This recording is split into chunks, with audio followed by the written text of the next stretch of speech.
Hello students, कैसे हैं आप सभी। Welcome back to my channel biology booster. Today we are going to discuss about photosynthesis in plants. First see importance of photosynthesis. Photosynthesis क्यों ज़रूरी है। तो सबसे पहले देखिए सोर्स ऑफ फूड, यानी फोटोसिंथेसिस ही एक ऐसा रास्ता है जिसके कारण जो फूड बनाने का सोर्स बनता है। यानी फोटोसिंथेसिस एक ऐसे प्रोसेस है जिससे प्लांट अपना फूड बनाते हैं, और प्लांट अपना फूड बनाएंगे तभी हम प्लांट से अपना फूड ले पाएंगे। सेकंड है सोर्स ऑफ ऑक्सीजन। फोटोसिंथेसिस के दौरान जो प्लांट है वो ऑक्सीजन को रिलीज करते हैं, इसलिए जो फोटोसिंथेसिस है वो सोर्स ऑफ ऑक्सीजन भी होती है। सबसे पहले देखिए कि जो ये फोटोसिंथेसिस है,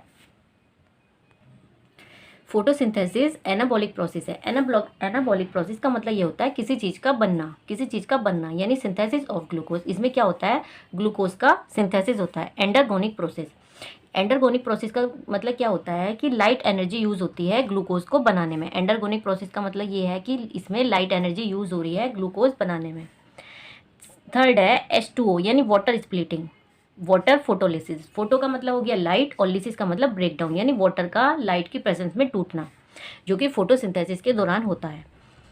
इसमें दो तरह की रिएक्शन देखने को मिलती है, दो तरह की प्रोसेस, एक लाइट रिएक्शन, दूसरा डार्क रिएक्शन। तो लाइट रिएक्शन में क्या होता है, इसमें लाइट रिएक्शन में जैसे ही लाइट प्लांट पे गिरती है तो जो प्लांट के पिगमेंट है वो एक्साइट हो जाते हैं, एक्साइट हो जाएंगे। एक्साइट होने के बाद उनमें से इलेक्ट्रॉन निकलेंगे। अब जब उसमें से इलेक्ट्रॉन निकलेंगे तो वहाँ पे इलेक्ट्रॉन की कमी हो जाएगी, तो उसी इलेक्ट्रॉन की कमी को पूरा करने के लिए वाटर का ऑक्सीडेशन होता है, जिससे हमें क्या मिलता है, 2 प्रोटॉन 2 इलेक्ट्रॉन और हाफ मॉलिक्यूल ऑक्सीजन। अब हमें हाफ मॉलिक्यूल ऑक्सीजन से तो काम चलेगा नहीं, कम से कम एक ऑक्सीजन मॉलिक्यूल ही कहीं यूज़ हो पाएगी। तो इसलिए हमें जो वाटर है इसके 2 मॉलिक्यूल वाटर से लेने पड़ेंगे, जिसके कारण हमें एक मॉलिक्यूल ऑक्सीजन मिलेगी। फिर है डार्क रिएक्शन। इसमें क्या होता है, डार्क रिएक्शन में जो प्लांट है वो इनऑर्गेनिक कार्बन डाइऑक्साइड का रिडक्शन करते हैं, जो किस जो जो जिसमें क्या होता है, CO2 के रिडक्शन से ग्लूकोज का फॉर्मेशन होता है, जो कि ऑर्गेनिक फॉर्म में होता है। तो पौधे फोटोसिंथेसिस में दो तरह की प्रोसेस करते हैं, दो तरह की रिएक्शन शो करते हैं। फर्स्ट जिसे हम बोलते हैं light reaction, and second dark reaction. Light reaction में लाइट का होना ज़रूरी है, डार्क रिएक्शन में ऐसा नहीं है, कि क्योंकि जो डार्क रिएक्शन है वो टोटली डिपेंडेंट है लाइट रिएक्शन के प्रोडक्ट पे। यानी लाइट रिएक्शन के प्रोडक्ट पे क्या है, जो ATP और NADPH बनते हैं वो ही डार्क रिएक्शन में आगे यूज़ होते हैं, जिसके कारण वो अपना जो प्लांट है अपना खाना बना पाते हैं।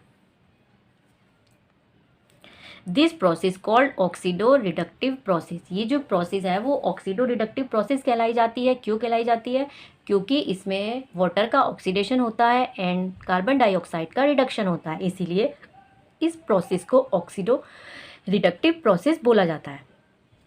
आगे बढ़ते हैं, सेकंड है, इसे फिजियोकेमिकल प्रोसेस भी बोला जाता है। Physiochemical process, use of physical radiation. इसमें जो लाइट से रेडिएशन आती है, जो लाइट से रेडिएशन आ रही है, जिसे हम क्या बोलते हैं, फिजिकल रेडिएशन, वो यूज़ होती है, इसीलिए इसका नाम फिजिको हो गया। केमिकल प्रोसेस इसलिए हो गया क्योंकि इसमें फॉर्मेशन ऑफ ग्लूकोज होता है। तो इस तरह से आपने देखा कि फोटोसिंथेसिस को हमने क्या क्या नाम दिया, oxido reductive process, physico chemical process, और इसमें दो तरह की रिएक्शन होती है, light reaction and dark reaction. अपने इस लेक्चर में आज हम लाइट रिएक्शन पढ़ेंगे, क्योंकि लाइट रिएक्शन से पहले हम कुछ एक्सपेरिमेंट्स देखेंगे जिसकी वजह से हमें पता चला कि भाई पौधों में जो फोटोसिंथेसिस होता है उसके लिए एसेंशियल रॉ मटेरियल क्या है, कैसे होता है, क्या क्या चीज़ें हमें चाहिए होती है। तो ये सब एक्सपेरिमेंट करके सामने आई, तो वो देखिए, आइए हम कुछ एक्सपेरिमेंट देख लेते हैं। सबसे पहला है वेरीजेटेड लीफ एक्सपेरिमेंट। वेरीजेटेड लीफ का मतलब समझिए पहले। देखिए, वेरीजेटेड लीफ वो होती है जिसमें अलग अलग तरह के कलर्स हमें देखने को मिलता है। कहीं पे रेड आपने देखे होंगे लीव्स, कुछ कलरफुल लीव्स होती है, ग्रीन ही नहीं होती, उनमें अलग तरह के आपको कलर देखने को मिलता है। वो उनमें इसलिए अलग होते हैं क्योंकि उनमें जो पिगमेंट्स होते हैं वो अलग होते हैं।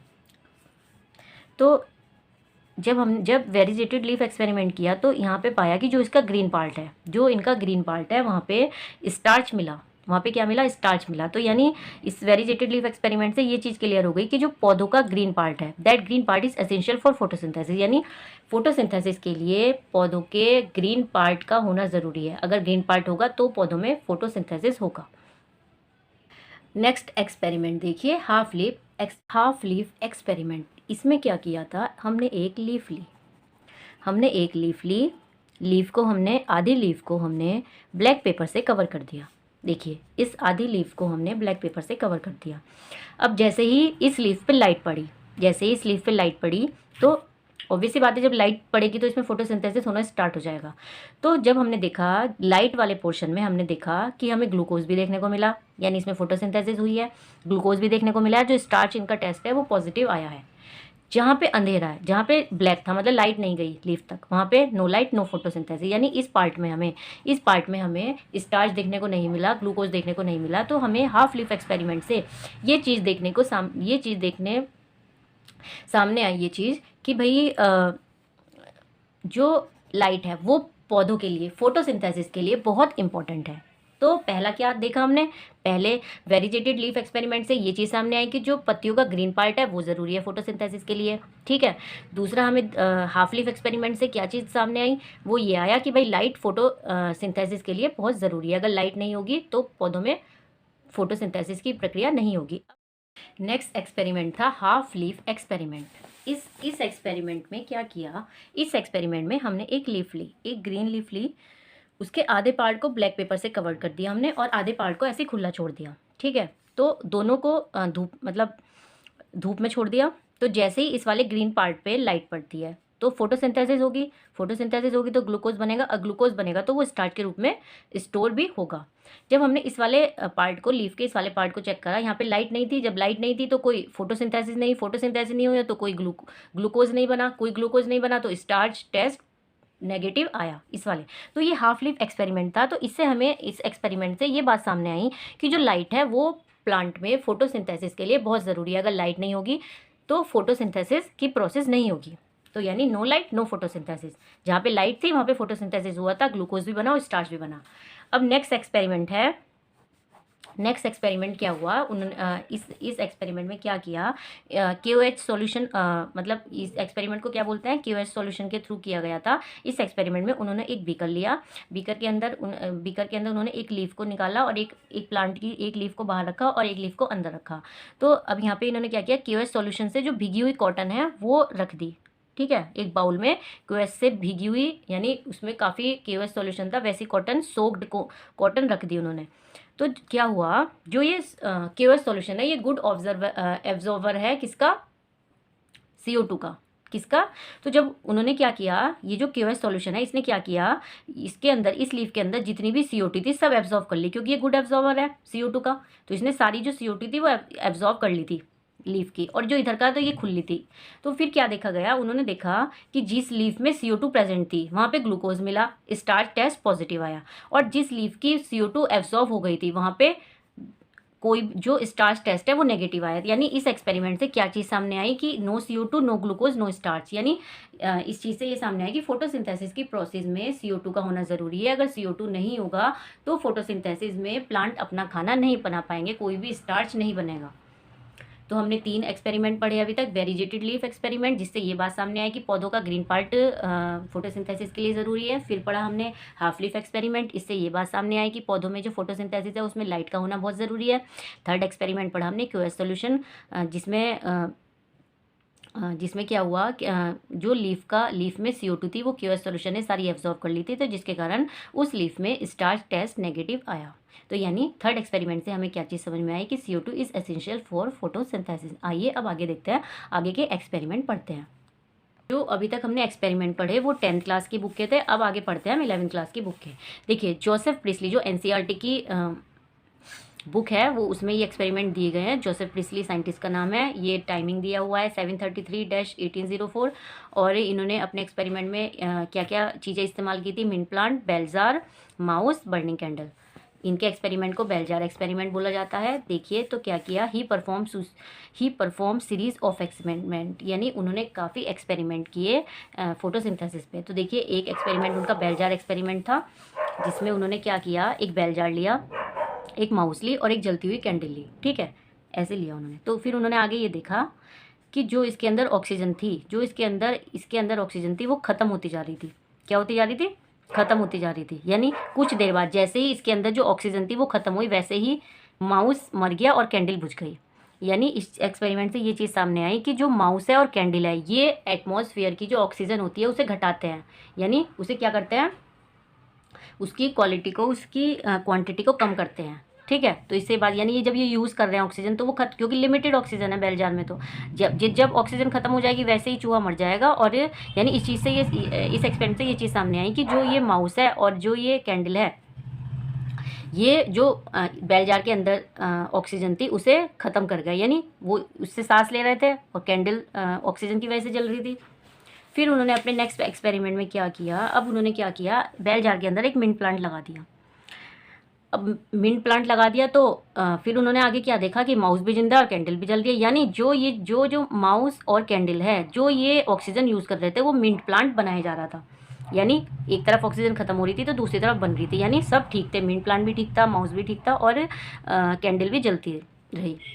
तो इस एक्सपेरिमेंट के सामने ये आई कि पौधे जो हैं, जो प्लांट है वो हमारे लिए ऑक्सीजन रिलीज़ करते हैं, जिसकी वजह से चूहा भी जिंदा था और कैंडल भी जल रही थी। एक तरफ मिंट प्लांट ऑक्सीजन बना रहा था, दूसरी तरफ जो माइस है और कैंडल है उस ऑक्सीजन को यूज़ किए जा रहे थे। अच्छा, इससे इन्फ्लुएंस क्या निकला, green plant restore the oxygen remove by burning candle and breathing mouse, यानी जो ग्रीन पार्ट है वो उस ऑक्सीजन को रिस्टोर कर रहे थे, यानी फिर से बना रहे थे, जो कि बर्निंग कैंडल और ब्रीथिंग माउस के द्वारा यूज़ हो रही थी, यानी कम हो रही थी, वो उसे रिस्टोर कर रहे थे ग्रीन प्लांट। अब नेक्स्ट एक्सपेरिमेंट पढ़ते हैं हम जॉन इंगेनहाउस का। चलिए आगे देखते हैं। देखिए नेक्स्ट एक्सपेरिमेंट में जॉन इंगेनहाउस ने दिया था वर्क विद एक्वाटिक प्लांट हाइड्रला। इन्होंने हाइड्रला के साथ काम के पौधे पे काम किया। अब आप सोचेंगे कि भाई हाइड्रला के साथ ही क्यों काम किया इन्होंने, कोई और प्लांट नहीं किया, कोई और प्लांट क्यों नहीं लिया, क्योंकि उन्हें जो चीज़ आसानी से मिल गई, जो उनके आसपास थी उन्होंने वही चीज़ ले ली। हाइड्रिला का प्लांट उन्हें आसानी से मिल गया होगा तो इसलिए उन्होंने हाइड्रिला के प्लांट पर वर्क किया। अब उन्होंने इसमें क्या किया, उन्होंने एक जार लिया, ठीक है, उन्होंने एक जार लिया और इसके अंदर क्या किया, एक प्लांट लगा दिया। अब इन्होंने क्या किया, उन्होंने प्लांट लिया और इस प्लांट को एक फनल से कवर्ड कर दिया। ठीक है, हाइड्रिला के प्लांट को एक फनल से कवर कर दिया। ठीक है, अब उन्होंने क्या देखा, जैसे ही पौधों पे लाइट पड़ती है तो जो हाइड्रिला का प्लांट है वो क्या करता है, ऑक्सीजन रिलीज़ करता है। जैसे ही ऑक्सीजन रिलीज़ होती है वैसे ही फनल में बुलबुले उठने पड़ते हैं। अब बुलबुले किस चीज़ के बनते हैं, वो बनते हैं ऑक्सीजन के। तो इस एक्सपेरिमेंट से ये बात सामने आई। इन्होंने ये दो तरीके से एक्सपेरिमेंट किया, एक डार्क में किया, एक लाइट में किया। तो लाइट वाले एक्सपेरिमेंट में बबल्स उठने का मतलब ये है, यानी ये ऑक्सीजन के बबल्स थे, तो इससे उन्हें ये चीज़ सामने आई कि भाई लाइट की प्रेजेंस में जो प्लांट है वो ऑक्सीजन को रिलीज़ करते हैं। ठीक है, और डार्क में उन्होंने देखा कि कोई बबल फॉर्मेशन नहीं था, यानी कोई ऑक्सीजन इवॉल्व भी नहीं हुई, कोई फोटोसिंथेसिस हुई नहीं डार्क में, यानी फोटोसिंथेसिस के लिए लाइट का होना बहुत ज़रूरी है। इस एक्सपेरिमेंट से क्या इन्फ्लुएंस निकला, light is essential for bubble formation, यानी लाइट ज़रूरी है बबल फॉर्मेशन के लिए, यानी ऑक्सीजन के निर्माण के लिए। अब नेक्स्ट पढ़िए जूलियस वॉन्सैक, 1854 में दिया था। उन्होंने क्या बताया, उन्होंने कुछ चीज़ें बताई। उन्होंने बोला कि जो प्लांट है इनमें ग्लूकोज ये क्या करते हैं, इनऑर्गेनिक से ऑर्गेनिक फूड बनाते हैं, इनऑर्गेनिक कंपाउंड बनाते हैं, यानी इनऑर्गेनिक कार्बन डाइऑक्साइड से ऑर्गेनिक ग्लूकोज बनाते हैं, जो कि स्टार्च के रूप में स्टोरेज करते हैं। और जो ट्रांसपोर्टेशन होता है वो सुक्रोज की फॉर्म में होता है, और इस चीज़ के लिए इनके अंदर एक स्पेसिफिक पार्ट होता है जिसमें जिसे क्लोरोप्लास्ट बोलते हैं। ये सारी प्रक्रिया क्लोरोप्लास्ट में होती है और इनके अंदर इस क्लोरोप्लास्ट में पिगमेंट प्रेजेंट होते हैं, जिसकी वजह से ये पूरी प्रोसेस हो पाती है। नेक्स्ट एक्सपेरिमेंट दिया था T.W. एंगलमैन ने। किसने दिया था, T.W. एंगलमैन ने। इन्होंने किस पर एक्सपेरिमेंट किया था, इन्होंने किया था क्लेडोफोरा, जो कि एक प्लांट एल्गी है, जो कि एक ग्रीन एल्गी है। देखिए उन्होंने क्या क्या इस्तेमाल किया था अपने इस एक्सपेरिमेंट में, green algae, prism, suspension of aerobic bacteria. अब ये सस्पेंशन ऑफ एरोबिक बैक्टीरिया उन्होंने लिया क्योंकि ये वाले जो बैक्टीरिया है ऑक्सीजन लवर होते हैं। ठीक है, ये वहीं पे पहुंचते हैं जहाँ पे ऑक्सीजन ज़्यादा होती है। तो उन्होंने ये देखने के लिए कि ऑक्सीजन किस रीजन में ज़्यादा है, उन्होंने सस्पेंशन ऑफ एरोबिक बैक्टीरिया का इस्तेमाल किया। चलिए तो अब देखते हैं उन्होंने अपने इस एक्सपेरिमेंट में आखिर किया क्या।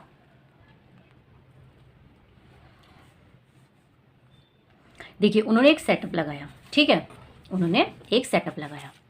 सेटअप में उन्होंने क्या किया, एक प्लांट रखा, कौन सा, क्लेडोफोरा, जो कि एक एल्गी है, ग्रीन प्लांट है। अब उन्होंने इसके बाहर ये एक रीजन सा तैयार किया उन्होंने। इसके बाहर उन्होंने एक प्रिज्म रखा, प्रिज्म पर उन्होंने व्हाइट लाइट फेंकी। अब आप जानती है जैसे ही कोई व्हाइट लाइट किसी प्रिज्म से गुजरती है तो वो 7 लाइट में स्प्लिट हो जाती है, जिसे आप बोलते हैं विबजियोर, जिसे आप बोलते हैं विबजियोर, ठीक है। तो उन 7 लाइट में डिवाइड हो जाती है। अब जैसे ही इस प्लांट पे लाइट गिरेगी, ठीक है, जैसे इस प्लांट पे लाइट गिरेगी वैसे ही इसके अंदर से, वैसे ही इसमें फोटोसिंथेसिस होगा। और फोटोसिंथेसिस होते टाइम आप जानते हो ऑक्सीजन रिलीज करते हैं प्लांट, ठीक है, ऑक्सीजन निकली। जो ये लाइट है, ये जो लाइट स्प्लिट हुई है, अलग अलग वेवलेंथ की निकली है, तो ये मिनिमम है इसकी 400 नैनोमीटर और मैक्सिमम है 700 नैनोमीटर। तो देखिए ये इन्होंने 4 उसमें डिवाइड किए, 4, 5, 6, 7, यानी ये जो 7 कलर की जो ये रेज निकली है या विजिबल रेज निकली है, ये इनकी जो वेवलेंथ है वो 4 to 700 की रेंज में है, ठीक है। तो जब इसमें फोटोसिंथेसिस हुआ, फोटोसिंथेसिस के बाद ऑक्सीजन निकली। अब क्या था, इससे पहले, इस सब प्रोसेस से पहले उन्होंने क्या किया था, इस सेटअप के अंदर सस्पेंशन ऑफ एरोबिक बैक्टीरिया भी डाल दिया था, यानी एरोबिक बैक्टीरिया भी डाल दिया था। तो जब तक उन्होंने लाइट नहीं डाली, यानी जब तक फोटोसिंथेसिस नहीं हुआ, तब तक ये एरोबिक बैक्टीरिया मतलब सब एक उसमें फैले हुए थे, सब एक समान थे, मतलब ऐसा कुछ नहीं दिख रहा था कि यहाँ ज़्यादा है यहाँ कम है, सब एक से उसमें थे, मिले हुए थे। लेकिन जैसे ही फोटोसिंथेसिस हुआ, ऑक्सीजन रिलीज हुई, जहाँ पर ऑक्सीजन की मात्रा ज़्यादा दिखी, एरोबिक बैक्टीरिया वहीं पे ज़्यादा चले गए। देखिए आप खुद ही देखिए, जो 400 से 500 के बीच का रीजन है, इसमें ऑक्सीजन ज़्यादा है, और 600 से 700 के बीच का इसमें ऑक्सीजन, तो एरोबिक बैक्टीरिया भी उसी क्षेत्र में ज़्यादा दिखे जहाँ पे ऑक्सीजन रिलीज हुई। यानी इस चीज़ से ये पता चलता है, एरोबिक बैक्टीरिया की प्रेजेंस हमें ये दिखाती है कि ऑक्सीजन, जहाँ पे एरोबिक बैक्टीरिया ज़्यादा है वहाँ पे ऑक्सीजन की मात्रा ज़्यादा है, क्योंकि एरोबिक बैक्टीरिया उस जगह ज़्यादा प्रेजेंट होते हैं जहाँ पे ऑक्सीजन ज़्यादा होती है। तो इस एक्सपेरिमेंट से हमारे ये बात सामने आई, एंगलमैन का कंक्लूजन ये निकला कि जो 400 नैनोमीटर का रीज़न है और जो 700 नैनोमीटर का रीज़न है, यहाँ पे लाइट का एब्जॉर्प्शन ज़्यादा हुआ है। लाइट का एब्जॉर्प्शन ज़्यादा हुआ है तो फोटोसिंथेसिस ज़्यादा हुई है, फोटोसिंथेसिस ज़्यादा हुई है तो फिर ऑक्सीजन रिलीज भी ज़्यादा हुई है। दूसरा ये था कि ये जो 400 नैनोमीटर का जो ये रीज़न है, ये ब्लू रीज़न है, और जो ये 700 नैनोमीटर का रीज़न है, ये रेड रीज़न है। यानी इस एक्सपेरिमेंट से एक बात तो सामने आई कि जो प्लांट है वो ब्लू लाइट में और रेड लाइट में फोटोसिंथेसिस ज़्यादा दिखाते हैं as compare other colour lights. Okay, अब देखिए कंक्लूजन ऑफ एंगलमैन एक्सपेरिमेंट पढ़ते हैं। देखिए, bacteria accumulated in blue and red region of light. जो बैक्टीरिया एक्यूमुलेटेड का मतलब यह इकट्ठा हो गए, कहाँ पे, ब्लू रीजन में और रेड रीजन में। क्यों? क्योंकि वहाँ पे ऑक्सीजन की मात्रा ज़्यादा हुई, वहाँ पे फोटोसिंथेसिस ज़्यादा हुआ। और जब फोटोसिंथेसिस फर्स्ट एक्शन, इसे क्या बोला गया, इसे स्पेक्ट्रा को बोला गया first action spectra. First action spectra क्या होता है, देखिए जहाँ पर हमें फोटोसिंथेसिस की, जहाँ पे हमें रेट ऑफ फोटोसिंथेसिस काउंट हो रहा है, जहाँ पे हमें रेट ऑफ फोटोसिंथेसिस दिख रहा है, उसे हम बोलते हैं एक्शन स्पेक्ट्रा। जहाँ पे पिगमेंट्स लाइट को एब्जॉर्ब करते हैं, उसे बोलते हैं एब्जॉर्प्शन स्पेक्ट्रा। तो वैसे तो जब देखिए, जहाँ पे ये लाइट गिरी, पौधे ने एब्जॉर्ब करी, इसके अंदर जो पिगमेंट है वो एब्जॉर्ब करी, तो इस वाले स्पेक्ट्रम को हम क्या बोलेंगे, एब्जॉर्प्शन स्पेक्ट्रा। लेकिन रेट ऑफ फोटोसिंथेसिस अगर हम इसमें देख रहे हैं, रेट ऑफ फोटोसिंथेसिस को अगर हम काउंट कर रहे हैं तो उसे बोलते हैं एक्शन स्पेक्ट्रा। अब हम पढ़ेंगे कि जो प्लांट है इनमें किस किस तरह के पिगमेंट्स होते हैं, क्या होते हैं। चलिए तो स्टार्ट करते हैं। देखिए, प्लांट में कई तरीके के पिगमेंट्स होते हैं। जो क्लोरोफिल ए होता है, ये होता है मेन पिगमेंट, इसे हम यूनिवर्सल पिगमेंट भी बोलते हैं। उसके बाद क्लोरोफिल बी होता है, ज़ैंथोफिल होता है और कैरोटीन होता है, ठीक है। क्लोरोफिल ए एक यूनिवर्सल पिगमेंट है जो हर ग्रीन प्लांट में मिलना ही मिलना है, ठीक है। और ज़ैंथोफिल, कैरोटीन और क्लोरोफिल भी, ये किसी में मिलते हैं किसी में नहीं मिलते, तो इन्हें क्या बोलते हैं, एसेसरी पिगमेंट्स बोलते हैं, और इन्हें एंटीना मॉलिक्यूल बोलते हैं। अब आप पूछेंगे कि भाई एसेसरी पिगमेंट्स क्या होते हैं, क्यों बोलते हैं इन्हें। देखिए, जो फोटो सिस्टम होता है उसका मेन पिगमेंट होता है क्लोरोफिल ए, यानी उसे हम रिएक्शन सेंटर बोलते हैं, यानी जहाँ से फोटोसिंथेसिस की प्रोसेस स्टार्ट हो रही है, या मेन काम हो रहा है फोटोसिंथेसिस का, वो क्लोरोफिल ए से, यानी यानी रिएक्शन सेंटर से हो रहा है, ठीक है। लेकिन जो ये बाकी पिगमेंट्स है, ये क्या करते हैं, ये क्या करते हैं, जो इन्होंने लाइट को एब्जॉर्ब किया, उसकी वजह से जो इनके अंदर एनर्जी हुई, वो एनर्जी इन्होंने एक दूसरे को पास करने के बाद वो फाइनली एनर्जी इन्होंने क्लोरोफिल ए तक पहुंचा दी। क्लोरोफिल उस एनर्जी को यूज़ करके आगे फोटोसिंथेसिस में मदद करता है। तो ये इस तरह का हम आगे को पढ़ेंगे सारा। सबसे पहले आप बस जान लीजिए कि कौन कौन से पिगमेंट्स होते हैं। देखिए, जो एसेसरी जो पिगमेंट्स है, ये क्या क्या करते हैं, वेवलेंथ ऑफ डिफरेंट रेंज, यानी डिफरेंट रेंज की जो वेवलेंथ होती है उसे एब्जॉर्ब करते हैं, और उसे एब्जॉर्ब करने के बाद ये क्या करते हैं, क्लोरोफिल ए को पास कर देते हैं। फिर क्या करते हैं, दूसरा काम क्या करते हैं, प्रोटेक्ट क्लोरोफिल ए, ये क्लोरोफिल को प्रोटेक्ट करते हैं फ्रॉम फोटो ऑक्सीडेटिव डैमेज। यानी अब आप जानते हैं कि जो सूरज की लाइट होती है, जो सनलाइट होती है, वो कई बार बहुत ज़्यादा तेज होती है, जिसकी वजह से क्लोरोफिल ए क्या होता है, खराब हो सकता है। तो ये क्या करते हैं, ये जो एसेसरी पिगमेंट्स है उस तक वो लाइट जाने ही नहीं देते, उसे फोटो ऑक्सीडेटिव डैमेज होने से बचाते हैं, ठीक है, जिसे हम सोलराइजेशन भी बोलते हैं। दीज पिगमेंट्स आर आल्सो, इसीलिए ये जो एसेसरी पिगमेंट्स है इन्हें शील्ड पिगमेंट भी बोला जाता है, यानी एक ऊपरी परत, यानी किसी भी लाइट को पहले खुद एब्जॉर्ब करेंगे, फिर उस लाइट को आगे क्लोरोफिल ए तक पहुंचाएंगे। अब देखिए स्ट्रक्चर ऑफ क्लोरोफिल, देखिए स्ट्रक्चर ऑफ क्लोरोफिल क्या होता है। देखिए एक ये हेड होता है, उसमें ये हेड होता है, ये टेल होती है, ठीक है। इस हेड को हम बोलते हैं पोरफायरिन हेड बोलते हैं, और टेल को क्या बोलते हैं, हम फाइटोल टेल बोलते हैं। और इसमें ये टेट्रापायरोल रिंग्स होती हैं, टेट्रापायरोल 4 ये रिंग्स होती हैं। और जो इनका ये हेड होता है ये होता है हाइड्रोफिलिक, यानी वाटर लवर होता है। और जो ये टेल होती है ये होती है हाइड्रोफोबिक, यानी ये वाटर लवर नहीं होती। अगर आप इसकी पोजीशन देखना चाहें, और इसकी अभी पोजीशन के बारे में बात करेंगे, पहले देख लीजिए इसके अंदर जो ये है, ये मैग्नीशियम यहाँ पे होता है, इसमें कहाँ पे, हेड में। और ये अनआयोनाइज्ड होता है, वैसे तो आयोनाइज्ड फॉर्म में मिलता है मैग्नीशियम मोस्टली, लेकिन यहाँ पर क्या होता है क्लोरोफिल ए में ये अनआयोनाइज्ड फॉर्म में मिलता है। दूसरा ये है कि जो इसकी पोजीशन है, अब आप पूछेंगे कि ये क्लोरोप्लास्ट में कैसे वो होता है। देखिए ये ऐसे होता है, यहाँ पे देखिए बना हुआ है, ये क्लोरोफिल ए हो गया। तो इसकी जो टेल है ये वाटर हाइड्रोफोबिक होती है, यानी प्लाज्मा मेम्ब्रेन में धसी होती है। और जो इसका हेड है ये बाहर की तरफ को होता है, यानी ये वाटर लवर होता है, यानी ये हाइड्रोफिलिक होता है। तो इस तरह से इसका कुछ अरेंजमेंट होता है क्लोरोप्लास्ट में, ठीक है। अब क्लोरोप्लास्ट देख लीजिए, क्लोरोप्लास्ट में क्या क्या है। ये देखिए 2 मेम्ब्रेन होती है, डबल मेम्ब्रेन स्ट्रक्चर होता है क्लोरोप्लास्ट, एक आउटर मेम्ब्रेन होती है, एक इनर मेम्ब्रेन होती है, और इनके बीच का जो ये स्पेस है ये वाला, इसे इंटरमीडिएट स्पेस बोलते हैं, इंटरमीडिएट स्पेस बोलते हैं। इसमें ये कुछ थैलाकॉइड होते हैं, एक जो ये सिंगल रिंग है इसे थैलाकॉइड बोलते हैं, बहुत सारे थैलाकॉइड को हम क्या बोलते हैं, ग्रेना बोलते हैं। एक थैलाकॉइड के अंदर का जो ये स्पेस है इसे ल्यूमेन बोलते हैं, और जो ये पूरे इनर मेम्ब्रेन के अंदर जो स्पेस है इसे स्ट्रोमा बोलते हैं। 2 थैलाकॉइड को जोड़ने वाले जो ये लाइन है इसे हम स्ट्रोमल लैमेली बोलते हैं, ठीक है। आई होप सो आपको समझ आया। अब आगे बढ़ते हैं, चलिए।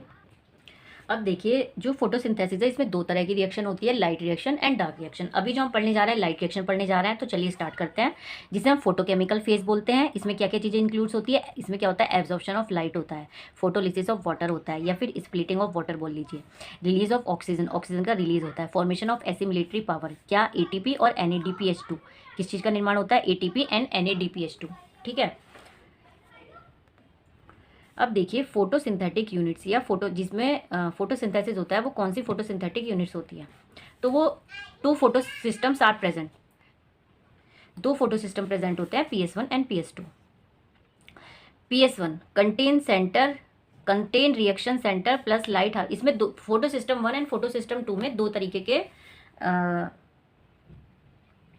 तरह के सेंटर देखने को मिलेंगे आपको। एक तो मिलेगा रिएक्शन सेंटर, दूसरा मिलेगा लाइट हार्वेस्टिंग कॉम्प्लेक्स, जिसे हम क्या बोलते हैं, LHC, क्या बोलते हैं, लाइट हार्वेस्टिंग कॉम्प्लेक्स। देखिए फोटो सिस्टम 1 ये है P, जिसपे वेवलेंथ मैक्सिमम कितनी होती है, 700 नैनोमीटर, ठीक है। फोटो सिस्टम 1 वो है जिसके वेवलेंथ क्या होती है, 680 नैनोमीटर।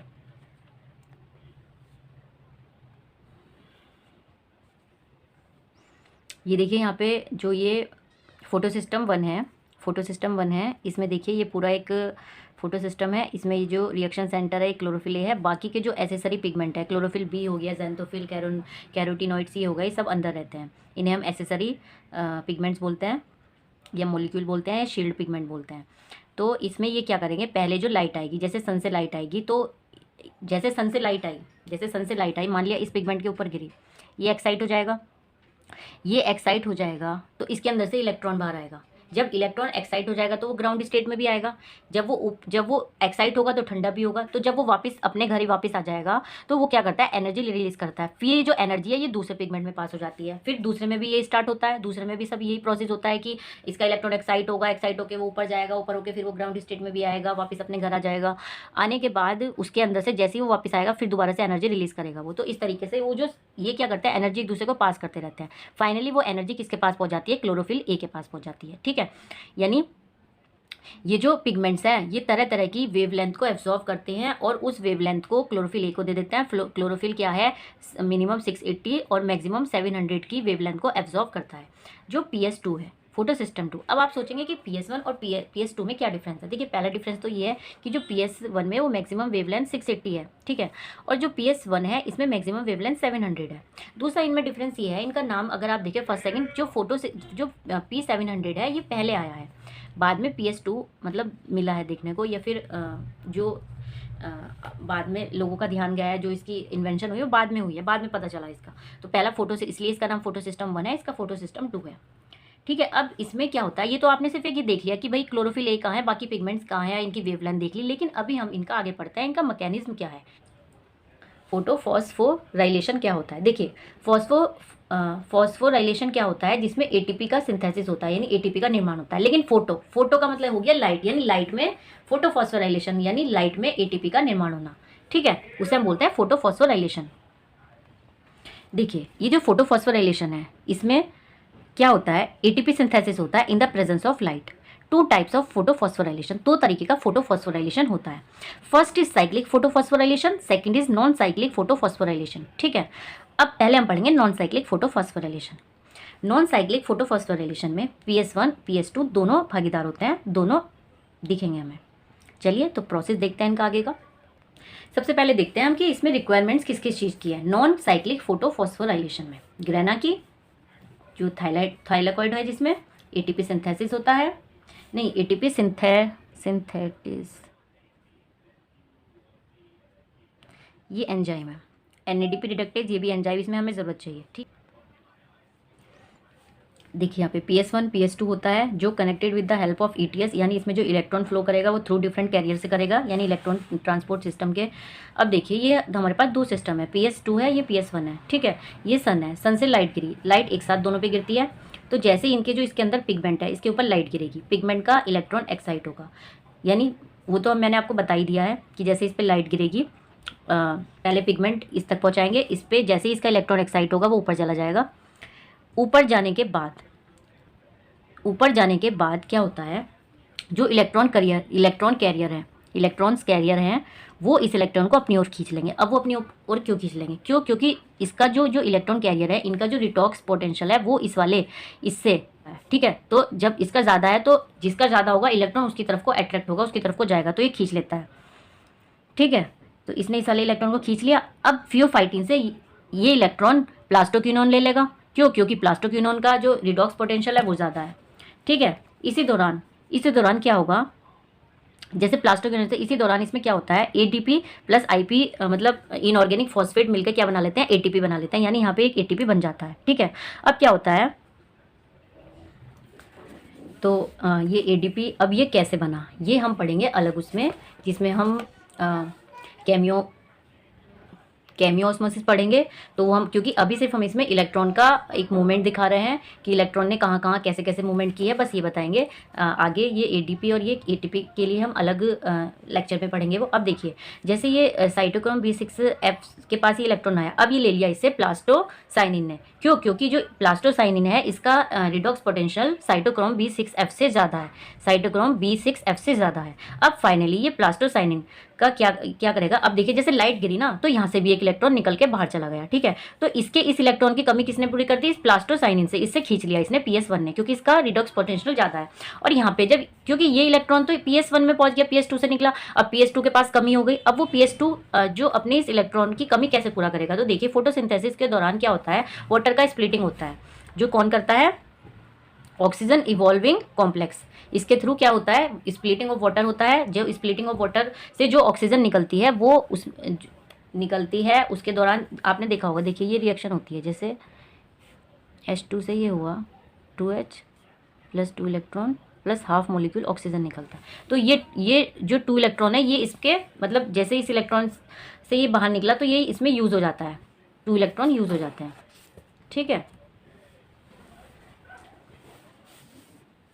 यानी ये अपनी जो इलेक्ट्रॉन की कमी है ये वाटर स्प्लिटिंग से जो इलेक्ट्रॉन निकल रहा है, वाटर के ऑक्सीडेशन से जो इलेक्ट्रॉन निकल रहा है उससे पूरी करता है, इसीलिए नॉन साइक्लिक हो गया, क्योंकि जो यहाँ से इलेक्ट्रॉन निकला वो वापस इस तक नहीं पहुँच पाया, ठीक है। यानी इलेक्ट्रॉन की साइकिल नहीं हुई इसमें। अब देखिए जैसे लाइट ना दोनों में ही साथ गिरी, PS1 पे PS2 पे भी, PS2 पे भी साथ में गिरी, PS1 पे भी। जब PS1 पे गिरी तो इसका भी इलेक्ट्रॉन एक्साइट हुआ, एक्साइट होके वो ऊपर जाएगा एक्साइटेशन स्टेज में। अब जब ऊपर जाएगा तो यहाँ पे भी क्या है, बहुत सारे वो हैं, कौन, इलेक्ट्रॉन कैरियर, इलेक्ट्रॉन कैरियर। तो इलेक्ट्रॉन कैरियर, अब ये वाला जो इलेक्ट्रॉन है इससे कौन ले लेगा, आयरन सल्फर। कौन ले लेगा, FeS, जिसे हम क्या बोलेंगे, आयरन सल्फर। आयरन सल्फर से ले लेगा FD, जिसे बोलेंगे फेरोडॉक्सिन। फेरोडॉक्सिन से ले लेगा FNR, जिसे बोलेंगे फेरोडॉक्सिन NADP रिडक्टेज।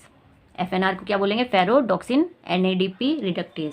उसके बाद क्या होगा, उसके बाद यहाँ पे ये NADP रिडक्टेज है, तो ये क्या करेगा, NADP का रिडक्शन कर देगा, यानी NADP में H आयन जोड़ देगा। रिडक्शन का मतलब क्या होता है, एडिशन ऑफ हाइड्रोजन।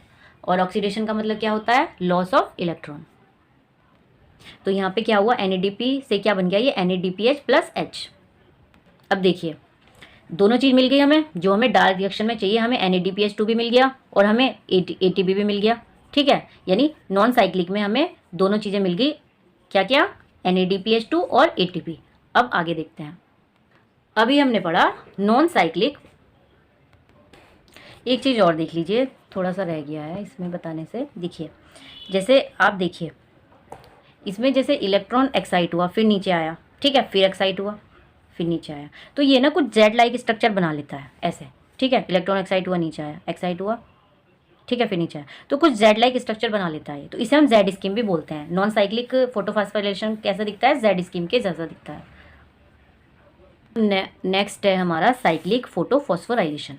देखिए इसमें जो इलेक्ट्रॉन का फ्लो है वो साइक्लिक है, और इसमें क्या होता है, उसमें तो आपने देखा होगा फोटो सिस्टम 1 और 2 दोनों प्रेजेंट है, इसमें सिर्फ फोटो सिस्टम 1 प्रेजेंट है।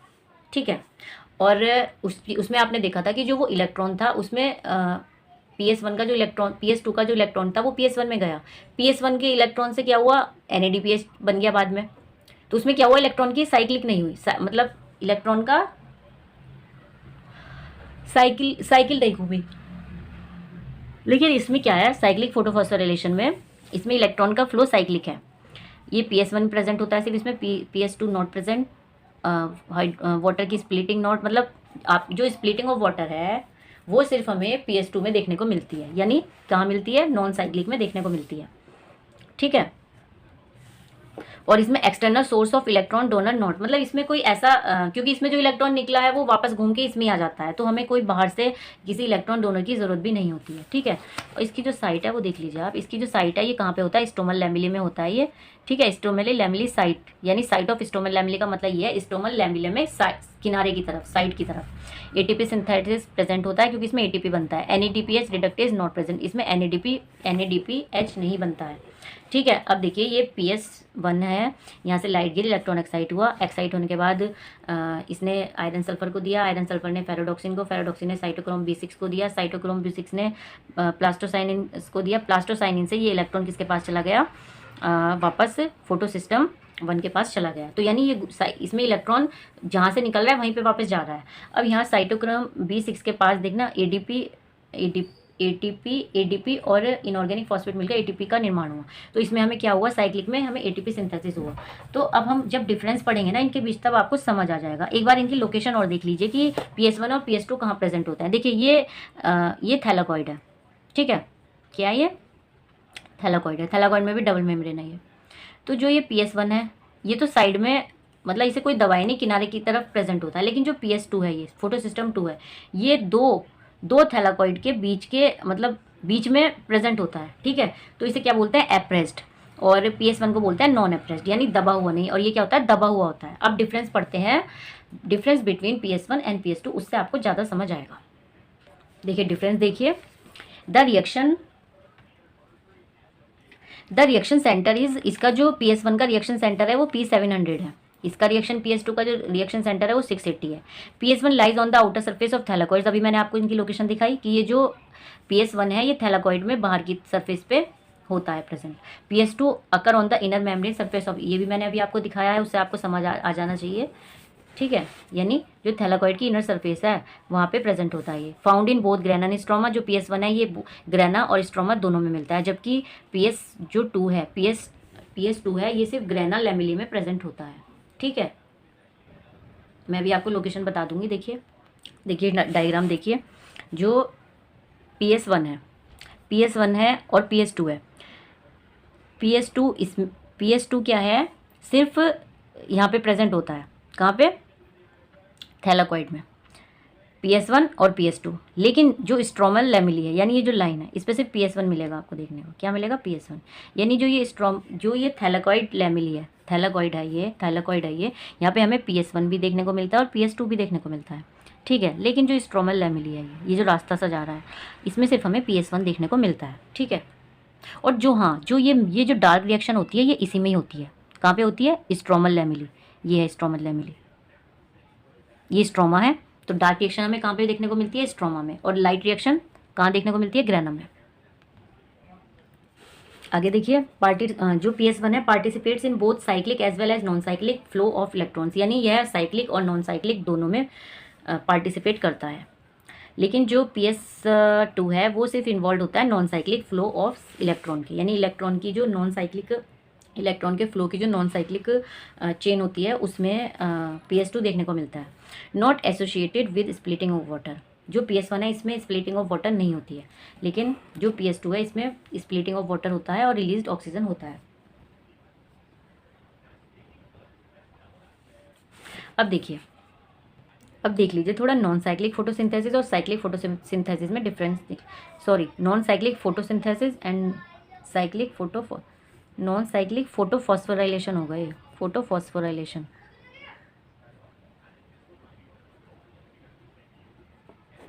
देखिए इसमें क्या होता है, नॉन साइक्लिक में बोथ फोटो सिस्टम 1 और 2 प्रेजेंट होते हैं। नॉन साइक्लिक में सिर्फ फोटो 1 प्रेजेंट होता है। Electrons are not recycled. Non cyclic में इलेक्ट्रॉन साइकिल मतलब वापस नहीं आते हैं जहाँ से निकलते हैं। इसमें जो इलेक्ट्रॉन रिलीज होते हैं by photo system is recycled by photo system, यानी इसमें जो PS1 में जो इलेक्ट्रॉन फोटो सिस्टम 1 से निकल रहा है वो वापस फोटो सिस्टम 1 में आ जाता है। Both ATP and NADPH produce. जो नॉन साइक्लिक है इसमें ATP एंड NADPH प्रोड्यूस होते हैं, और जो साइक्लिक फोटोफॉस्फोराइलेशन में सिर्फ ATP प्रोड्यूस होता है। Photolysis of water take place, वही सेम चीज़ है जो अभी PS1 PS2 में बताई है, वही साइक्लिक और नॉन साइक्लिक में photolysis of water take place लेता है, मतलब होता है इसमें फोटोलिसिस किसमें, वाटर का, PS2 में, जबकि PS1 में no photolysis of water take place. Non cyclic में oxygen is release due to the photolysis of water. इसमें जो non cyclic electron flow of electron है, इसमें क्या होता है, फोटोलिसिस ऑफ वाटर होता है। फोटोलिसिस ऑफ वाटर की वजह से ऑक्सीजन रिलीज होती है, जबकि साइक्लिक में कोई ऑक्सीजन रिलीज नहीं होती। तो ये हमने पढ़ लिया है। चलिए अब देखते हैं क्वांटम रिक्वायरमेंट से हमें ये मतलब है कि मतलब कितनी लाइट, यानी देखिए, यानी क्वांटम ऑफ लाइट का मतलब ये है पैकेट ऑफ लाइट, यानी कितने फोटोन। सबसे पहले ये देखिए, पैकेट ऑफ लाइट, फोटोन क्या होता है, पैकेट ऑफ लाइट होते हैं, ठीक है। इसमें क्या हुआ, देखिए हाइड्रोजन का ऑक्सीडेशन हुआ, तो 2 हाइड्रोजन निकले, बने 2 इलेक्ट्रॉन निकले, और क्या हुआ, 1 हाफ मोलिक्यूल ऑफ ऑक्सीजन, ठीक है। तो इससे तो काम चलेगा नहीं, इसे पूरा एक बनाने के लिए हमें 2 बार वाटर ऑफ स्प्लिटिंग करना पड़ेगा, स्प्लिटिंग ऑफ वाटर करना पड़ेगा। तो ठीक है, तो अब देखिए आप 4 प्रोटॉन मिले, 4 इलेक्ट्रॉन मिले और 1 ऑक्सीजन का मोलिक्यूल मिला, ठीक है। अब आप बताइए ये हुआ ही क्यों, ये स्प्लिटिंग ऑफ वाटर हो ही क्यों रहा है। देखिए जैसे फोटो सिस्टम 2 पे लाइट गिरी, लाइट से क्या हुआ, उसका इलेक्ट्रॉन एक्साइट हुआ PS2 में, उधर PS1 में भी इलेक्ट्रॉन एक्साइट हुआ, ठीक है। यानी दोनों में 2 इलेक्ट्रॉन की नीड है, ठीक है, दोनों में 2 इलेक्ट्रॉन की नीड हुई। अब जो PS1 है उसके इलेक्ट्रॉन की नीड तो PS2 के इलेक्ट्रॉन से हो जाती है, ठीक है, उसके इलेक्ट्रॉन की नीड तो PS2 के इलेक्ट्रॉन से हो जाती है, लेकिन PS2 के इलेक्ट्रॉन की नीड तो स्प्लिटिंग ऑफ वाटर से पूरी होती है, ठीक है। तो जब इसके अंदर इलेक्ट्रॉन की कमी होगी तभी तो फोटोलिसिस ऑफ वाटर होगा, ठीक है, तभी तो फोटोलिसिस ऑफ वाटर होगा। तो जब उसके अंदर 4 इलेक्ट्रॉन की कमी होगी, तभी तो जब 4 इलेक्ट्रॉन की कमी होगी तभी तो वो 4 इलेक्ट्रॉन लेगा, ठीक है। और 4 इलेक्ट्रॉन की कमी कब होगी, जब उसके ऊपर 4 फोटोन पड़ेंगे, लाइट ऑफ फोटोन पड़ेंगे, ठीक है। तो यानी देखिए आप ये एक पूरी इक्वेशन है, इसमें हमें 4 इलेक्ट्रॉन मिल रहे हैं, ठीक है। यानी 4 इलेक्ट्रॉन निकले कहाँ से निकले, PS1 से, PS2 से, और 4 इलेक्ट्रॉन ही PS1 से निकले, 4 इलेक्ट्रॉन ही PS2 से निकले। अगर हम दोनों को ऐड करें यानी 4 इलेक्ट्रॉन दोनों से निकले, यानी टोटल ये 8 इलेक्ट्रॉन कब निकले होंगे, जब इनके ऊपर 8 फोटॉन्स पड़े हैं। तो यानी इसके लिए हमें वी नीड 8 फोटॉन्स, ठीक है। अब पढ़ते हैं cameo osmosis, cameo osmotic theory by Peter Mitchell. किसने दी थी, पीटर मिचेल ने। Explain the mechanism behind ATP, उन्होंने यह थ्योरी एक्सप्लेन की, क्या समझाने के लिए, एटीपी फॉर्मेशन की थ्योरी को समझाने के लिए। इन क्लोरोप्लास्ट, जिसे हम फोटोफॉस्फोराइलेशन कहते हैं। आपको मैंने बता दिया फोटोफॉस्फोराइलेशन क्यों बोलते हैं, क्योंकि फॉस्फोराइलेशन का मतलब ये होता है एटीपी सिंथेसिस यानी एनर्जी का निर्माण, लेकिन फोटो का मतलब हो गया इसमें लाइट की प्रेजेंस में एनर्जी का फॉर्मेशन यानी एटीपी का formation. ATP formation is linked with development of PMF. अब एटीपी का जो फॉर्मेशन है यह किससे लिंक्ड है, किसके डेवलपमेंट से, प्रोटोन मोटाइल फोर्स। अब ये प्रोटोन मोटाइल फोर्स क्या होता है, अभी हम ये समझेंगे प्रोटोन मोटाइल फोर्स क्या होता है। देखिए एटीपी, आप जानते हैं कि एटीपी का फॉर्मेशन तब होता है जब प्रोटोन ग्रेडियंट बने। अब प्रोटोन ग्रेडियंट कब बनेगा, जब 2 जगह पर प्रोटोन का डिफरेंस होगा, ठीक है, कहीं पे ज़्यादा होंगे कहीं पे कम होंगे।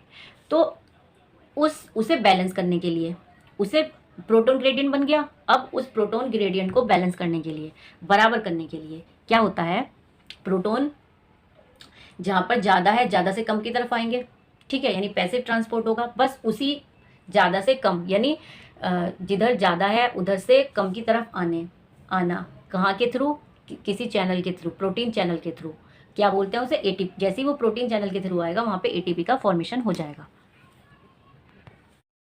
देखिए ये एक थैलाकॉइड है, ये 2 मेम्ब्रेन है, ठीक है, ये PS2 है, यहाँ पे लाइट गिरी, इसका इलेक्ट्रॉन एक्साइट हुआ, ये इलेक्ट्रॉन एक्साइट हुआ तो ये जो इलेक्ट्रॉन ट्रांसपोर्ट सिस्टम में फ्लो करेगा उसमें जो इलेक्ट्रॉन कैरियर है वो इससे खींच लेगा। फियोफाइटिन ने ये इलेक्ट्रॉन PS2 के रिएक्शन सेंटर से ले लिया। अब फियोफाइटिन से ये इलेक्ट्रॉन ले लिया PQ ने, यानी प्लास्टोक्विनोन ने। अभी जो प्लास्टोक्विनोन है, NCERT लिखती है कि जो प्लास्टोक्विनोन है ये एक क्या है, ये प्रोटोन कैरियर है, यानी प्रोटोन एक्सेप्टर है, प्रोटोन कैरियर है, प्रोटोन को लेता है ये। तो फियोफाइटिन से इसने क्या किया, इलेक्ट्रॉन तो लिया ही, साथ में प्रोटोन भी स्ट्रोमा से खींच लिया, ठीक है, क्योंकि इसे यहाँ पे ये इलेक्ट्रॉन दे रहा था इसे, तो इलेक्ट्रॉन के साथ साथ इसने क्या करा, जब प्रोटोन भी खींच लिया। जब इसने प्रोटोन खींचा, देखिए जब इसने प्रोटोन खींचा तो ये क्या हो गया, रिड्यूस हो गया, इलेक्ट्रॉन और प्रोटॉन दोनों लिए इसने, तो ये रिड्यूस हो गया PQH2O में। अब इसे मज़ा नहीं आ रहा, ये कह रहा है भाई पहले वाला ज़्यादा वो अच्छा था, तो ये क्या करेगा, PQH2 से दोबारा ऑक्सीडेशन करके PQ में आ जाएगा। उसके लिए फिर क्या करेगा, दोबारा से इलेक्ट्रॉन एंड प्रोटॉन को रिलीज कर देगा, छोड़ देगा। अब PQ के बाद क्या करेगा, PQ में आ जाएगा ये, उसके बाद ये साइटोक्रोम B6 को दे देगा। अब साइटोक्रोम B6 क्या करेगा, ये बहुत तेज है PQ ने क्या किया, इलेक्ट्रॉन तो इसे दिया ही, साथ में प्रोटॉन भी इसे दे दिया, लेकिन साइटोक्रोम B6 तो एक इलेक्ट्रॉन कैरियर है, उसने क्या किया, ये भी बहुत ओवर स्मार्ट निकला। इसने क्या करा, साइटोक्रोम B6F ने इलेक्ट्रॉन तो ले लिया, लेकिन जो इसका ये प्रोटॉन है, इसके द्वारा जो दिया हुआ जो प्रोटॉन था वो उसने क्या किया, ल्यूमेन की तरफ गिरा दिया। अब देखिए जब वाटर ऑफ स्प्लिटिंग हुई, ऑलरेडी यहाँ पे H आयन का कॉन्सेंट्रेशन ज़्यादा था, H आयन का कॉन्सेंट्रेशन ज़्यादा था, और जैसे ही इसने इस इलेक्ट्रॉन वो प्रोटॉन इधर फेंका इसमें, और ये और अमीर हो गया, किससे, H आयन से। अब लेकिन स्ट्रोमा में क्या है, स्ट्रोमा में एक तो पहले से ही कमी थी H आयन की, क्योंकि यहाँ पे इसने प्लास्टोक्विनोन ने स्ट्रोमा से प्रोटॉन उठा लिया था, पहले से ही कमी थी, और अब और कमी हो गई। अब फिर क्या हुआ, साइटोक्रोम B6F ने क्या करा, ये जो इलेक्ट्रॉन था प्लास्टोसाइनिन को दे दिया। प्लास्टोसाइनिन ने क्या करा, ये इलेक्ट्रॉन किसे दे दिया, PS1 को दे दिया, यानी फोटो सिस्टम 1 को दे दिया। फिर वही प्रोसेस चला, उससे FeS को दिया, यानी आयरन सल्फर को, फिर फेरोडॉक्सिन को, FNR को दिया। FNR मैंने आपको बताया ही था, क्या था, फेरोडॉक्सिन NADPH रिडक्टेज। तो इसमें क्या हुआ, ये NADPH का क्या करता है, NADP का रिडक्शन कर देता है। तो फिर अब NADPH के लिए भी इससे एक प्रोटॉन की ज़रूरत है, वो भी इसने कहाँ से लिया, स्ट्रोमा में, यानी स्ट्रोमा में तो पहले से ही H आयन की कमी है और कमी हो गई, तो एक ग्रेडियंट सा बन गया, यानी ल्यूमेन में जो थैलाकॉइड का जो ल्यूमेन है यहाँ पे क्या है, एच आयन का यानी प्रोटॉन का कॉन्सेंट्रेशन ज़्यादा है और स्ट्रोमा में एच आयन का कॉन्सेंट्रेशन कम हो गया, यानी कम हो गया ये, ठीक है। स्ट्रोमा के पास पहले से ही कमी थी, अब इसने यहाँ पे NADPH यहाँ रिडक्शन हुआ, यहाँ से एक इसने यहाँ से एच आयन लिया तो स्ट्रोमा से यहाँ पे और कमी होगी, तो एक ग्रेडियंट सा बन गया। देखिए ग्रेडियंट क्या होता है, ग्रेडियंट होता है किसी चीज़ में अंतर होना, यानी अगर हम ल्यूमेन और स्ट्रोमा में देखें तो ल्यूमेन का जो एच आयन का कंसंट्रेशन है वो ज़्यादा था और स्ट्रोमा में एच आयन का, तो एक प्रोटॉन ग्रेडियंट बन गया। अब जब प्रोटॉन ग्रेडियंट बन गया तो क्लोरोप्लास्ट को मज़ा नहीं आ रहा, क्लोरोप्लास्ट क्या करना चाह रहा है, उसे बैलेंस करना चाह रहा है। अब उसे बैलेंस करने के लिए क्या है, क्लोरोप्लास्ट जो ल्यूमेन में एच आयन है वो स्ट्रोमा की तरफ भेजेगा। किसकी तरफ भेजेगा, स्ट्रोमा की तरफ। तो यहाँ पे ना देखिए, यहाँ पे ना चैनल लगे हुए हैं जिसे प्रोटीन चैनल भी बोलते हैं या टनल बोलते हैं, ठीक है, टनल प्रोटीन, ठीक है। F0 जिसे हम F0 बोलते हैं और F1 बोलते हैं, ठीक है। तो जैसे ही ये एच आयन यहाँ से पास होंगे, जैसे ही, अब ये प्रोटीन है तो आप जानते ही हैं, वैसे ही इसके जो फास्फेट है वो मिलके क्या बना लेंगे, ADP है, ADP से क्या बना लेंगे, मिलके ATP बना लेंगे, यानी इस तरह का ATP का फॉर्मेशन हो जाता है, ठीक है। तो ये हमारी एक मैकेनिज्म थी ATP की। देखिए कुछ भी नहीं था, यहाँ पे लाइट गिरी, PS2 से इलेक्ट्रॉन एक्साइट हुआ, इलेक्ट्रॉन एक्साइट हुआ तो यहाँ पे इलेक्ट्रॉन करियर खड़े हुए थे, इलेक्ट्रॉन करियर ने ले लिया, फिर PQ को दे दिया। PQ यानी प्लास्टोक्विनोन एक प्रोटॉन कैरियर है, उसने इलेक्ट्रॉन के साथ प्रोटॉन भी ले लिया, कहाँ से, स्ट्रोमा से। अब उसने क्या किया, वो उसका रिडक्शन हो गया, PQS2 बन गया। PQS2 से उसे मज़ा नहीं आया, मतलब उसने क्या किया, दोबारा ऑक्सीडाइज कर लिया अपने आप को और PQ वाली फॉर्म में आ गया। अब उसने क्या करा, इस जो इलेक्ट्रॉन था वो साइटोक्रोम B6 को दे दिया, साइटोक्रोम B6 ने इलेक्ट्रॉन तो ले लिया, लेकिन जो प्रोटॉन था वो ल्यूमेन की तरफ को फेंक दिया, जिससे कि प्रोटॉन ग्रेडियंट और ज़्यादा बढ़ जाता है। फिर उसके बाद B6 के बाद उन्होंने प्लास्टोसाइनिन को दे दिया, प्लास्टोसाइनिन ने PS1 को दे दिया, PS1 से ये चलने के बाद आगे इलेक्ट्रॉन करियर से ये क्या बन गया, NADPH2 बन गया, ठीक है। क्या बन गया, NADPH2।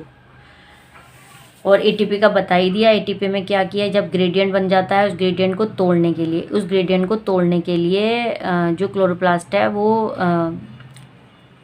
क्या करता है, प्रोटॉन को बाहर की तरफ भेजता है, स्ट्रोमा की तरफ। अब स्ट्रोमा की तरफ भेजेगा तो जैसे ही ये इस प्रोटीन चैनल से पास होंगे वैसे ही ADP आयरन मतलब इनऑर्गेनिक फास्फेट के साथ मिलकर ATP बना लेता है। 3 तरह के ग्रेडियंट प्रेजेंट हो जाते हैं। पहला एच आयन, दूसरा pH। जब एच आयन यहाँ पे बढ़ेगा तो pH लो हो जाएगा, ठीक है।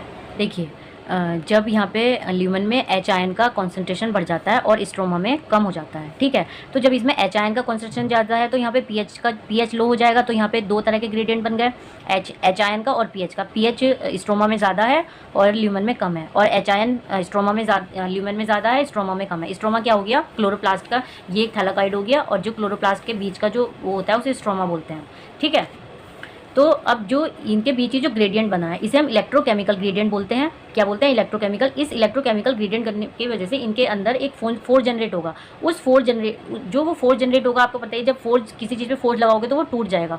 तो यानी जब ये फोर्स जनरेट हुआ, ये फोर्स लगा, तो जो ये ग्रेडियंट है ये टूटना स्टार्ट हो जाता है, ये तोड़ देता है। इस फोर्स को हम क्या बोलते हैं, प्रोटॉन मोटाइल फोर्स बोलते हैं, PMF। इलेक्ट्रोकेमिकल ग्रेडियंट की वजह से एक फोर्स जनरेट होता है, वो फोर्स क्या करता है, इस ग्रेडियंट को तोड़ने की कोशिश करता है, और इस फोर्स को हम क्या बोलते हैं, प्रोटॉन मोटाइल फोर्स बोलते हैं। इसकी वजह से क्या होगा, ये जो एच आयन है ये स्ट्रोमा की तरफ आने लगेंगे, फेंके जाने लगेंगे। लेकिन ये ऐसे ही नहीं फेंके जा सकते, क्योंकि तो प्लाज्मा मेम्ब्रेन है, यहाँ पे प्रोटीन चैनल बने रहते हैं, तो जैसे ये प्रोटीन चैनल है F0 F1, तो ये प्रोटीन चैनल के जैसे ही एंटर करेगा, यहाँ पे क्या होता है, एटीपी सिंथेटेज होता है, यानी एटीपी बनाने वाले एंजाइम होते हैं। तो जैसे ही एच आयन इसमें एंट्री करेगा तो एटीपी और आयरन इनऑर्गेनिक फॉस्फेट मिलकर क्या बना लेते हैं, एटीपी बना लेते हैं with the help of ATP synthetase. ठीक है, तो इस तरीके से आपने समझा कि कैसे हमारा एटीपी का फॉर्मेशन हुआ। यहाँ पे आपने ये देखा कि NADPH2 बन रहा है, तो हमने लाइट रिएक्शन में दोनों फॉर्मेशन देख लिए, हम किस तरीके से एटीपी का फॉर्मेशन हो रहा है और NADPH2 बन रहा है। अगर आप समझे कि भाई जो ये ग्रेडियंट है, प्रोटॉन ग्रेडियंट, ये बना ही क्यों, देखिए पहला रीज़न तो ये है कि स्प्लिटिंग ऑफ वाटर। आपने देखा है ल्यूमेन में क्या हुआ, स्प्लिटिंग ऑफ वाटर हुई क्योंकि उन्हें इलेक्ट्रॉन चाहिए था। अब इलेक्ट्रॉन तो तब मिलेगा जब किसी चीज़ का ऑक्सीडेशन होगा, यानी वाटर का ऑक्सीडेशन हुआ तो इलेक्ट्रॉन रिलीज हुआ। अब इलेक्ट्रॉन तो ऊपर चला गया, लेकिन जो वो प्रोटॉन है वाटर की स्प्लिटिंग से वो सब ल्यूमेन में इकट्ठा हो गया। तो पहला तो ये रीज़न है कि प्रोटॉन का ग्रेडियंट बन गया। दूसरा ये है कि जो H आयन है वो मूव करते हैं फ्रॉम स्ट्रोमा टू ल्यूमेन। किस वजह से, आपने देखा ही है कि जो फियोफाइटिन है, फियोफाइटिन इलेक्ट्रॉन कैरियर है, उसने किसे दिया, प्लास्टोक्यूनिन। अब प्लास्टोक्यूनिन ठहरा प्रोटॉन कैरियर, उसने क्या किया, इलेक्ट्रॉन तो ले लिया, साथ में स्ट्रोमा से क्या कर लिया, वो भी खींच लिया, प्रोटॉन भी खींच लिया। तो जिस वजह से ल्यूमेन में कॉन्सेंट, और फिर बाद में वो आगे बढ़ा ही नहीं, क्योंकि सब तो आगे इलेक्ट्रॉन कैरियर थे, आगे वो बढ़ा ही नहीं, तो उसे कहाँ फेंक दिया गया, ल्यूमेन में फेंक दिया गया। तो इस तरीके से एक प्रोटॉन ग्रेडियंट बन गया स्ट्रोमा और ल्यूमेन के बीच में। अब हम पढ़ते हैं इंपॉर्टेंस ऑफ प्रोटॉन ग्रेडियंट। इसकी क्या इंपॉर्टेंस है, देखिए development of this gradient link with ATP formation. इसका जो ग्रेडियंट का बनना है वो सीधा लिंक है एटीपी फॉर्मेशन से। Break down of the gradient will lead the formation of ATP. और दूसरा ये है, जब ये ग्रेडियंट बनेगा तो इसका टूटना भी ज़रूरी है, क्योंकि जब तक ये टूटेगा नहीं एटीपी, तो ये क्या नहीं होगा, एटीपी का फॉर्मेशन नहीं होगा। ठीक है, break down occur by movement of H ion from lumen to stroma. जो इनका टूटना है वो क्या करता है, वो मूवमेंट करता है H आयन की, कहाँ से, ल्यूमेन से स्ट्रोमा में, तभी तो बराबर होगा। ग्रेडियंट टूटने का मतलब ये है कि स्ट्रोमा में और उसमें H आयन का बराबर होना। तो जैसे ही वो उसमें प्रोटीन चैनल के थ्रू H आयन बाहर जाने लगता है स्ट्रोमा की तरफ, वैसे ही उन H आयन से क्या होता है, एटीपी का फॉर्मेशन हो जाता है with the help of ATP enzyme. कौन सा एंजाइम है वो, with the help of enzyme ATP synthetase. Okay, देखिए एटीपी मशीनरी के बारे में पढ़ते हैं। इसमें दो तरीके के होते हैं, F0 F1, CF0 CF1। जो ये F0 है ये बेस होता है, अभी मैंने आपको दिखाया था कुछ इस तरीके का, जैसे ये है तो इस तरह का ये होता है, तो ये बेस है यानी F0, और ये क्या है, F1। ठीक है, ये हेड होता है। तो embedded in side of thylakoid, ये क्या करता है, थैलेकॉइड मेम्ब्रेन की तरफ, अंदर की तरफ धंसा रहता है। ठीक है, और ट्रांस मेम्ब्रेन पे जो चैनल बनते हैं for facilitated diffusion. Facilitated diffusion का मतलब ये होता है प्रोटीन चैनल बनाने में मदद करता है, जिसमें क्या होता है, H आयन का मूवमेंट होती है ल्यूमेन टू स्ट्रोमा। ठीक है, अगर हम देखें CF1, ये हेड पीस होता है, इसमें एटीपी सिंथेटेज प्रेजेंट होता है, यहीं पर एटीपी का फॉर्मेशन होता है। प्रोडक्ट द आउटर सरफेस, ये थैलेकॉइड मेम्ब्रेन की बाहर की साइड को प्रेजेंट होता है, और इसका जो फेस होता है वो स्ट्रोमा की तरफ को होता है। Break down of gradient causes conformational changes CF1, मतलब जैसे ही इसमें क्या होता है, जैसे ही इसमें H आयन का क्या होता है, एंट्री होती है, तो वैसे ही समझ जाता है कि भाई अब H आयन आ गया है, तो अब हमें क्या करना है, एटीपी का सिंथेसिस करना है। तो ये वैसे ही मतलब एक कन्फर्मेशनल चेंज आ जाता है इसमें, और ये तैयार हो जाता है एटीपी के फॉर्मेशन के लिए। इससे हमें बहुत सारे एटीपी मिलते हैं। तो ये हमारा लाइट रिएक्शन का आज का लेक्चर था। आई होप सो आपको समझ आया। अगर आपको समझ आया, वीडियो लाइक करें, चैनल सब्सक्राइब करें। अभी डार्क रिएक्शन का अभी बाकी रह गया है। इसमें दो तरह की रिएक्शन होती है फोटोसिंथेसिस में, light reaction, dark reaction. Light reaction हमने पढ़ ली है। लाइट रिएक्शन में मेन होता है एटीपी का फॉर्मेशन एंड NADPH2 का फॉर्मेशन, वो मैंने आपको बता दिया है। और उसके अलावा हमने दो सिस्टम पढ़े, PS1 एंड PS2। तो आई होप सो वीडियो आपको समझ आई हो। प्लीज़ वीडियो को लाइक करें, चैनल सब्सक्राइब करें। आगे भी आपको इसी तरह की यूज़फुल वीडियोस मिलती रहेंगी। Thank you so much.